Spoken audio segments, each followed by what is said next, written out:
Sampaikan kerangka konsepnya lagi kan seperti ini. Memang kita satu persatu tadi sudah kita sampaikan tentang kondisi orang-orang yang lemah energinya, lemah darahnya, kekurangan cairan, kekurangan yin. Yin sama yang ini nanti kita bahas sendiri, yin si sama yang si. Nah nanti sekarang kita membahas tentang ini. Bagaimana mengenali orang itu punya atau terserang patogen luar. Patogen luar itu berarti patogen yang berasal dari luar, yang mengenai tubuh kita. Halamannya awal-awal itu habis atau sebelum?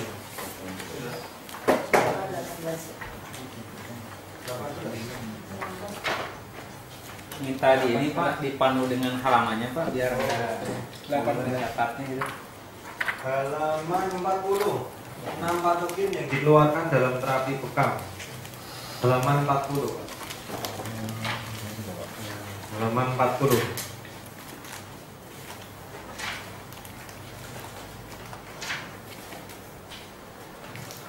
Dan nanti kesimpulannya halaman 47. Itu di situ disampaikan kumpulan gejala atau sindrom penyakit medis dengan gejala. Maka saya tidak menyebut diagnosa medisnya, saya bahasakan penyakit medis dengan gejala. Misalnya nyeri kepala, sumbatan hidung, tenggorok gatel atau nyeri, pembengkakan muka, takut angin, dan berkeringat hangat, pegang basah, misalnya seperti itu. Nanti bisa dibaca lagi. Baik, kita simak dulu yang atas ini. Ya mungkin secara konsep penyebab penyakit menurut kedokteran timur itu ada 3 Pak. Ya, ada 3. Yaitu penyebab penyakit luar, ya, penyebab penyakit dalam, kemudian faktor yang ketiga ini. Faktor yang ketiga ini macam-macam.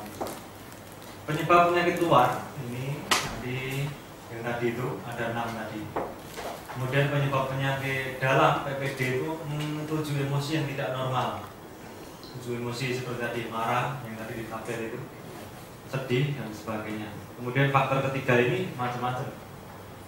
Bisa yang pertama misalnya kekurangan nutrisinya kurang gizi. Yang kedua musibah, itu kan juga penyebab penyakit. Kemudian seperti wabah, endemi, pandemi misalnya gitu kan. Kemudian kecelakaan, itu kan penyebab sakit. Nah ini masuknya ke faktor yang ketiga ini. Dan macam-macam yang lainnya masih banyak, komunital dan sebagainya. Nah karena bekam itu mengeluarkan sesuatu ya, dan dia itu menyedot sesuatu itu, maka yang disedot itu, yang dikeluarkan itu adalah penyebab penyakit luar. Yang wujudnya yang pertama tadi angin. Nah ini penyebab penyakit luar ini ada sifatnya semua Pak. Angin, panas, kering, api, ini sifatnya yang. Ya, sifatnya yang. Kemudian lembab sama dingin sifatnya yin. Ini sifatnya yin. Ya, maka kalau melihat ini selalu mesti ada bagian yin sama yang. Dingin sama panas selalu ada. Demikian juga dengan tibu nabawi. Mesti selalu dibahas itu. Kalau teman-teman pernah membaca tentang materi-materi buku-buku tentang tibu nabawi, baik dari Ibnu Qayyim, dari As-Syaukani atau Suyuti, itu juga bahasanya seperti ini semuanya. Bahasanya mirip dengan kedokteran timur. Ya, karena kedokterannya sama-sama tradisional. Kedokteran Arab sama kedokteran Cina, ya. Nah, ini dibagi lagi. Nah, makanya kalau sudah ada bagian gini kan kita harus tahu prinsip terapinya bekam kan gitu. Ya, tadi prinsip terapinya bekam kan mengeluarkan panas. Karena panas itu selalu menjulang ke atas, maka selalu daerah yang dibekam itu daerah atas.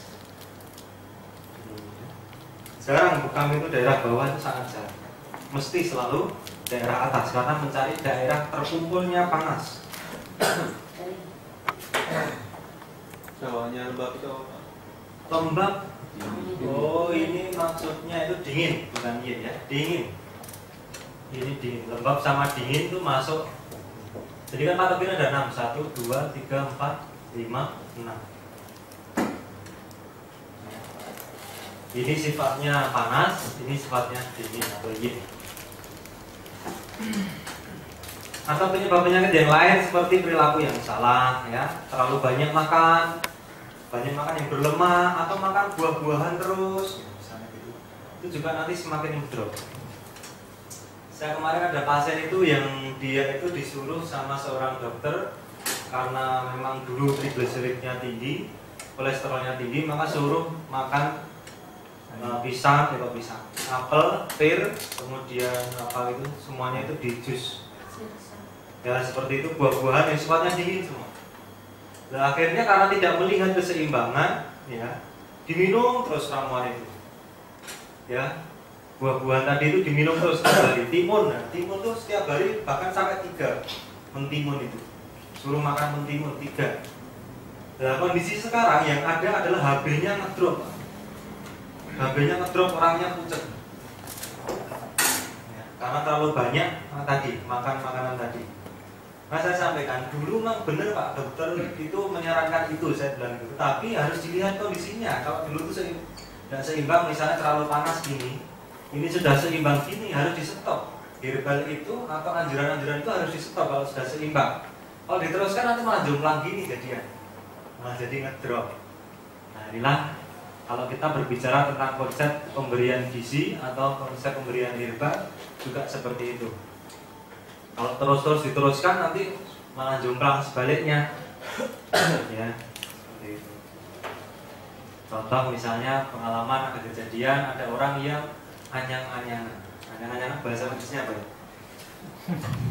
Anyang-anyangan namanya disuri ya, kencing sakit, kencing panas.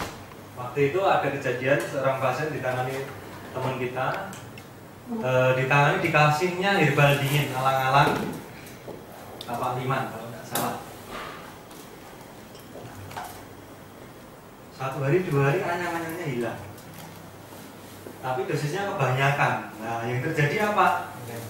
Dia malah kencing terus, pinggangnya pegel sekali dan kondisinya dingin. Nah, ini salah satu contoh. Ketika kita menggunakan herbal maka lihat kalau sudah seimbang stop. Demikian juga dengan bekam Pak. Pak ini nanti bekamnya tiap berapa minggu sekali kan? Atau berapa hari sekali? Kalau sudah seimbang di stop. Ya nanti pemeliharaan aja sebulan sekali atau 2 bulan sekali. Jadi harus melihat keseimbangan. Saat tidak seimbang berarti harus menunggu keluhan. Gimana? Saat tidak seimbang, menunggu keluhan. Ya, tidak harus dari keluhan. Fenomena di malam hari ya. Lihat kondisi. Lihat dari fenomena. Fenomena dengan cara 4 pemeriksaan. Nanti di situ silahkan dibaca. 4 cara pemeriksaan. Saya ingin tahu, lihat daftar isi daftar pemeriksaan halaman berapa. Ya itu cara Tadi tentang kasus pasien di anak sama Pak Liman. Saya memang penjelasan ini. Bentuknya ekstrak atau masih berupa alam-alam seperti ini. Karena setahu saya obat-obatan herbal itu daerah penanamannya pun berbeda. Itu nanti kandungan yang ada itu berbeda. Iya. Iya betul. Kemudian dia dari family apa gitu, punya nama. Iya. Kalau alang-alang ya namanya dia nanti kan ada nama latinnya sudah ada. Ya itu kan dia punya. Imperata cylindrica. Ya, kan dia punya keluarga apa gitu. Misalnya kemarin saya menuju Philanthus kan ada Philanthus amarus, Philanthus nigori dan sebagainya. Kalau obat itu masih berupa, menurut saya kalau masih berupa istilahnya tumbuhan diberikan dengan yang sudah berupa ekstrak misalnya dari produk mana, rasanya kalau sesuai teori yang saya dapatkan lebih aman yang sudah berupa ekstrak. Nah yang selama ini sudah dilakukan seperti apa? Ya kalau saya di sini memang keterbatasan ini. Jadi kalau saya sekarang jadi seorang praktisi, bukan seorang herbalis. Maka saya biasa menggunakan sebuah produk. Karena memang ilmu ini sangat banyak sekali. Jadi di saat kita harus ini tadi, sebenarnya yang paling bagus kalau konsep dari herbal medik sendiri itu sebenarnya simplisia sebenarnya yang dikeringkan itu, atau malah yang masih segar. Sebenarnya yang paling bagus itu, cuma keterbatasannya banyak nanti. Pasien yang pertama tidak mau, pahit pak rasanya kan gitu, kan repot juga. Iya. Kemudian tidak simple juga kan, harus merebus, harus ini kan gitu. Kalau kita memang itu, kemudian kalau dilihat dari tadi daerah betul. Nanti terkait dengan kandungan zat aktif, ya makanya kita yang nanti disinkronkan dengan herbal medik. Kandungan zat aktifnya mungkin beda. Nah ini kalau dilihat dari ilmu herbal medik. Tinggal kita ini mau pakai kacamata mana kan gitu. Ilmu pengobatan ini sangat banyak.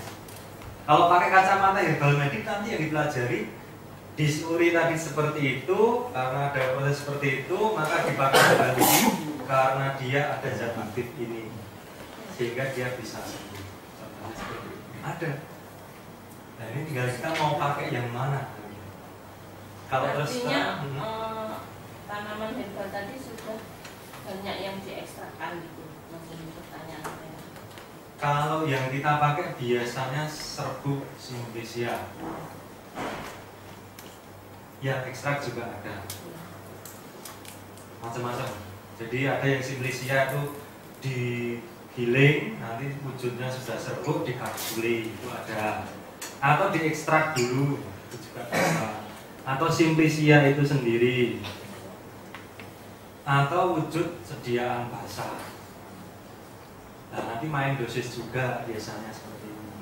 Kalau simplisinya biasanya 10 gram kering, kalau ini 30 gram basah. Kalau ini biasanya maksimal 4 gram 4 gram ini serbuk kapsul, berarti sekitar kalau 500 mg sekitar 8 kapsul per hari. Misalnya seperti itu. Nah ini memang luar biasa ketika kita berbicara lagi tentang konsep ini tadi. Ini masing-masing tanah beda. Nah inilah nanti yang mempengaruhi juga. Ketika kita berbicara tentang konsep tradisional saja, sebenarnya juga kurang lengkap di saat kita tidak membahas zat aktifnya ini. Nah ini harus dengan ilmu penelitian, uji klinis dan sebagainya. Kalau kita, karena tadi saya sampaikan saya seringnya memang mengajarnya teman-teman tradisional, saya sampaikan dengan menggunakan ilmu kedokteran timur yang bicaranya sesuai dengan kondisi dan sifat masing-masing tanaman. Seperti itu. Itu 30 gram, 10 gram itu per apa? Per kilogram berat badan atau per hari dosis dewasa. Tidak memandang beratnya berapa ya? Nah gini, kalau kita pernah ketemu sama teman-teman dokter dari Tawangmangu juga, dari Karyasari, dari para apoteker, herbal itu memang belum ada dosis yang standar.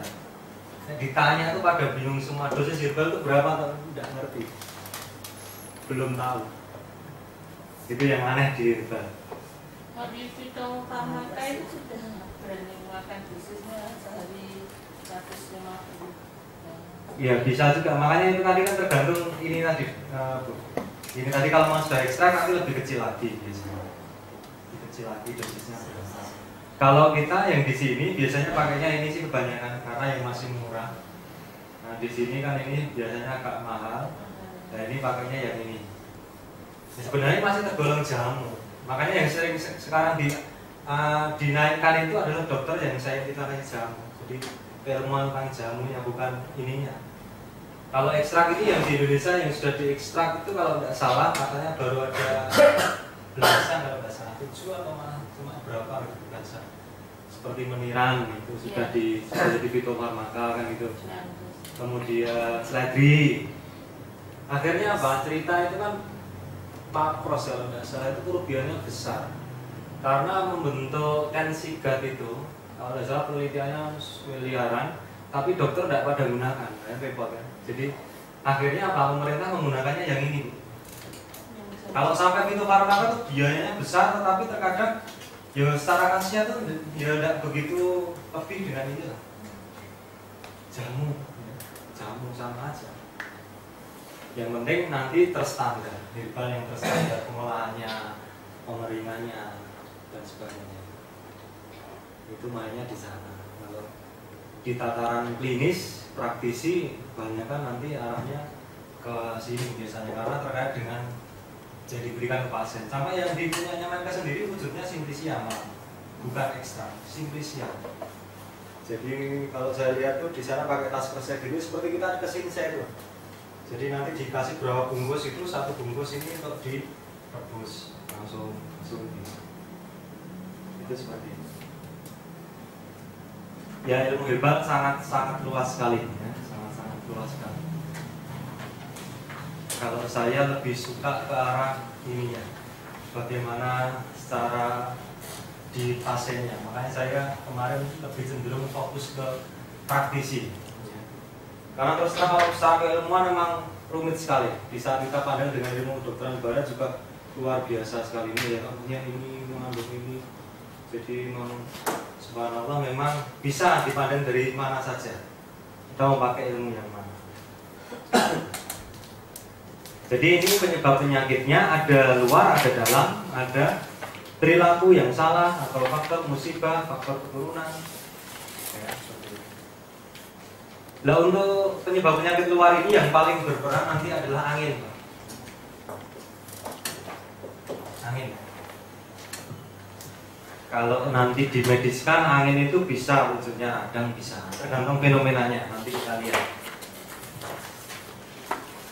Keenam jenis ini tadi, ya, 6 patogen luar ini tadi nanti bisa masuk ke dalam tubuh sehingga dia menyebabkan orang itu jadi sakit kalau energinya lemah, kepertahanan tubuhnya lemah. Yang pertama adalah angin. Angin dikatakan menurut kedokteran timur, angin itu adalah patogen yang paling berperan membawa orang itu jadi sakit. Ya, kalau kita lihat fenomena angin, maka dia bertiup selalu berubah. Ya, kemudian cepat berpindah kan gitu ya. Cepat berpindah dan ini maka nanti timbul gejala-gejala di dalam tubuh yang misalnya mudah datang. Ngerti-ngerti batuk pilek kena angin. Ngerti-ngerti badan rasanya tidak enak. Ya, itu sifat-sifat dari angin itu seperti itu. Orang timur mengatakan seperti itu. Nah ini angin adalah faktor patogen yang sifatnya panas ya.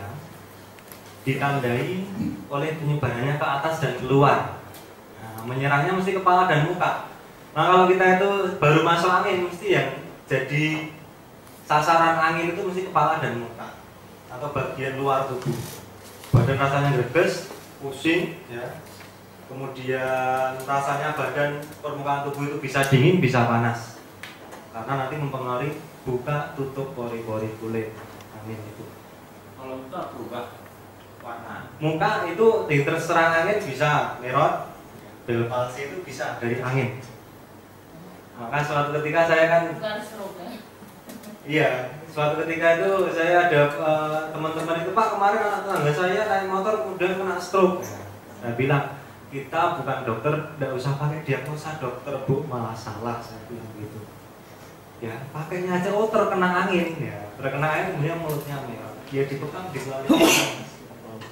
ditusuk jarum di titik-titik pengeluar angin, ya, kunci kan gitu. Jadi kalau kita ini dia seperti orang bel palsi itu, merot itu dia dari faktor angin. Dibuka bisa tidak bisa? Sangat bisa. Tergantung nanti anginnya angin apa. Iya, anginnya angin apa. Kemudian ini tadi yang berpindah-pindah tadi, misalnya nyeri sendi yang berpindah-pindah. Kalau teman-teman sudah sering nangani pasien itu keluhan-keluhan ini yang disampaikan di sini itu nanti insya Allah akan ketemu. Pak saya itu kok pagi perut saya sakit, kalau siang boyok saya yang sakit, kalau malam pindah di ubel-ubel sini sakit. Pindah-pindah seperti itu adalah angin. Nah itu dilakukan muktamar insya Allah sembuh. Ada lagi benjolan, dia bilang benjolan itu di sini Pak. di WC katanya ada benjolannya gitu katanya. Dia pindah-pindah Pak. Itu kita bekam kering itu hilang Pak. Saya juga tidak tahu, cuma berawal dari filosofi ini saja. Benjolan yang pindah-pindah itu tadi. Nah, pindah-pindah berarti angin. Nah, ini orang timur cuma berpikirnya seperti itu. Atau yang lain yaitu manifestasinya nyeri kepala, sumbatan hidung. Nah, karena angin itu masuk melalui tubuh lewat 3 jalur Pak. Yang pertama mulut, 3 lubang. Yang kedua hidung. Yang ketiga pori-pori kulit. Nah, pengen nggak masuk angin yuk pakai jaket, pakai masker, pakai helm tertutup. Pengen masuk angin gampang. Motor nggak usah pakai baju masuk angin kalau memang kekebalan tubuhnya lemah. Tapi orang yang kekebalan tubuhnya kuat, WC-nya kuat, orang nelayan ngikut tidak masuk angin. Ini. Kernet bis dari Surabaya ke Semarang, Semarang, ya. Sambil ngatung-ngatung gitu ya. Ya itu nggak kena ya. Karena apa?